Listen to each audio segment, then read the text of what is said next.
Hi everybody, my name is Ian Vargo and welcome to another episode of The Sounds of Springfield. Major League Baseball is back on April 1st, and in honor, we are going to revisit the Season 3 episode, Homer at the Bat. This episode aired in 1992 and featured the voices of some of the greatest baseball players of the early 90s, who recorded their parts separately over the course of several months and with varying degrees of cooperation.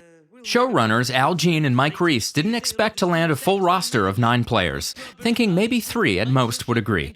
But the show ultimately was able to get 9 stars, who came in to record their lines whenever their teams were playing against the Los Angeles Dodgers or California Angels, who are now the Anaheim Angels. Each player spent about 5 minutes recording their parts, and then about an hour signing autographs for the staff. Apparently, all the players were pretty nice to work with, except for Jose Canseco, who Al Jean considered intimidating. Canseco didn't like his original part and insisted it be rewritten.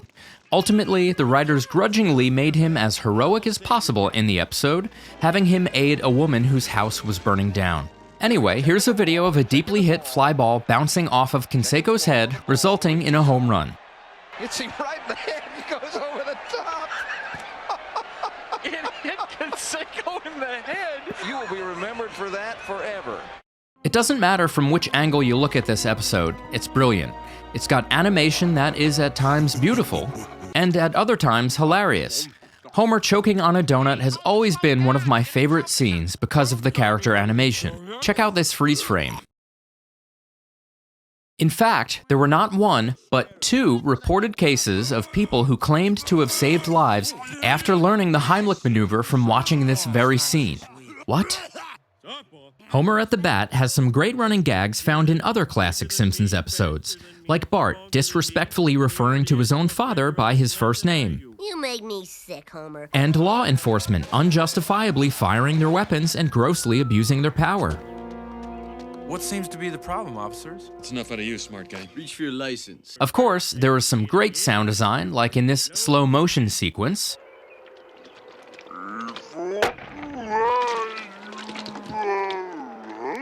And in this scene where Homer's precious Wonder Bat can't handle a Roger Clemens fastball. If I had to guess, tucked in there somewhere is the classic laser beam sound from Star Wars, which is created in part by hitting a slinky. Wonder Bat, by the way, is a reference to the 1984 film The Natural, starring Robert Redford. His bat, named Wonder Boy, similarly meets its demise. Go pick me out a winner, Bobby. One of the things that I love about this episode is not just that they were able to land 9 of the greatest athletes in the world, but that they put their characters into utterly absurd situations. 11-time All-Star and multiple Cy Young Award winner, Roger Clemens, spends most of this episode clucking like a chicken. 12-time All-Star Wade Boggs, who finished with a career batting average of .328, loses in a bar fight to Barney, and 13-time All-Star Ken Griffey Jr., who is number 7 on the all-time list with 630 career home runs, ends up with a gnarly case of gigantism after Mr. Burns gets him hooked on brain and nerve tonic. Apparently, real-life Ken Griffey Jr. had trouble with the line, "It's like there's a party in my mouth and everyone's invited," because he didn't understand what it meant. In my opinion, the real all-star of the episode, though, is composer Alf Clausen, whose score fits perfectly with the subject matter of Homer at the Bat. As a montage shows the Springfield Isotopes traveling via train from town to town, Clausen works "Take Me Out to the Ball Game" into the score, complete with musical flourishes that remind us of the sound of a train's horn as it passes by. Such a mighty wallop. There are a lot of other great touches, like incorporating the same kind of organ you'd hear at an actual ball game into the score for the episode.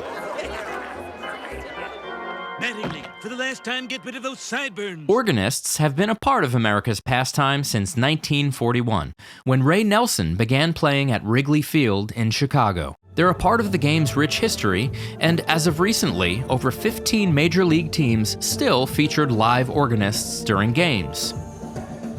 Over the credits is a retelling of the episode's plot, sung to the tune of "Talkin' Baseball," a 1981 song written and performed by Terry Cashman.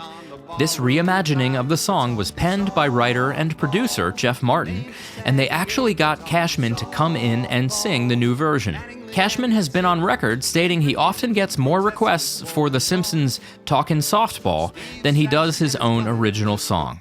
Even the Gracie Films logo is complete with sound effects and the theme played on an organ, wrapping up what is, in my opinion, one of the best Simpsons episodes of all time.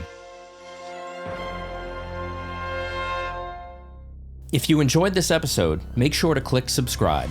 And if you have ideas for future episodes of The Sounds of Springfield, get in touch or leave them in the comments beneath.